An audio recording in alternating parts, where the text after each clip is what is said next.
So that was me in 2006.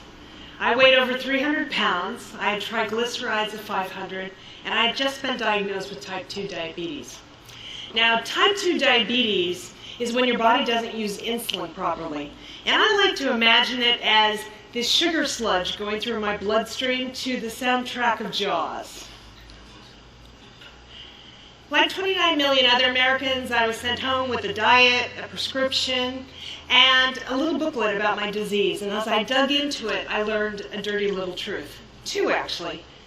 The first says, in America, if you're diagnosed with type 2 diabetes, you carry the same health risk as somebody who's already had one heart attack. Second, the object of the game, unlike cancer or anything else, is to manage your diabetes, not cure you.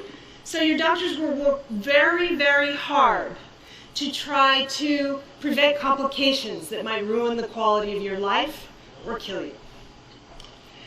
So I knew that this was not going to work for me. I was a hard-charging type A global executive, and managing my diabetes was not going to be an option. So I enlisted the help of the people at Canyon Ranch in the medical department there, who I knew were a little bit more ambitious. And here's what we learned on a journey that actually took us 5 years. I learned that even though I was 300 pounds and had type 2 diabetes, my body was absolutely perfect the way it was, for the way I was feeding it, the way I was moving it, and the way I was resting it. Quite frankly, if I wanted a different body or I wanted different health, I had to change the equation somehow. The second thing I learned was that if I imagined my future healthy self and started living that life now, what kinds of foods I would eat, how many calories I would need to maintain a healthy weight for a lifetime, that would be the way I would achieve my goal. I had to come up with strategies that I could live with for 2 days, 2 weeks, 2 months, 2 years. Now when you do this and you live this way, an interesting thing happens. Like magic, you wake up 2 years later and you're almost at your goal. I learned that I had to keep track of everything.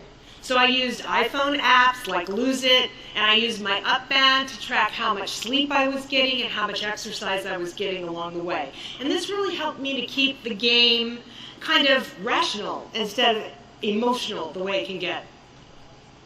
This was a big war. I had to break this down to the smallest battle I could win every day, because I have a short attention span. I had to take it down to the cellular level. What would make my cells happier and healthier every single day? And with every drop of glucose, or every drop of blood I fed into my glucose meter, I could tell immediately if I was moving in the right direction. I became my own science experiment, and I learned a lot. For example, when I didn't sleep, or I jumped time zones, or took a red eye, my blood sugar was 20 points higher the next day. And I craved carbohydrates. Well, I didn't need to eat. What I needed was a nap. Portions were always my biggest downfall. I come from the land of all-you-can-eat shrimp and endless platters of pasta. When somebody showed me what a real single portion of something was, it was a huge disconnect for me. So I needed to really figure out how to do that. I started eating with smaller plates, eating with chopsticks to eat more slowly, and I promised myself I could have anything I wanted as long as I ate it with a knife and a fork. Trust me, it feels ridiculous to eat a Snickers bar like this, but it helped me be more conscious of what I was eating. I learned to be in perpetual motion all day, every day, looking for ways to move and to fidget, because fidgeting can burn 200, 300 calories a day. I counted steps. I got a standing desk, and I learned that my 1 hour of walking every day was as good for my head as it was for my body. And finally, life's too short to live without ice cream. When I was first diagnosed, I made a list of all my favorite foods, and I went and did a personal glycemic index with my glucose meter of each one. Then I went back to each food and I tweaked it, adding a little fat, removing a little sugar, until everything fit in my plan. And now I plan for a perfect scoop of premium ice cream every day. What I learned is that give it half a shot, your body will recover. It's an amazing adaptive machine, self-healing. Mine did. I lost over 110 pounds. I now have a perfect lipid profile.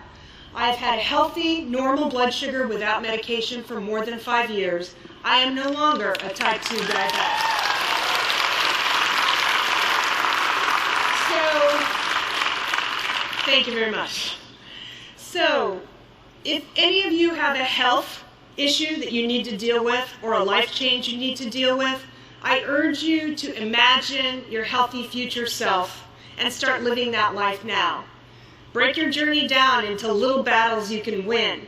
Become your own science experiment and come up with strategies that will last for 2 days or 2 years.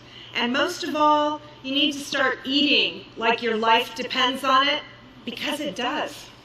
Thank you.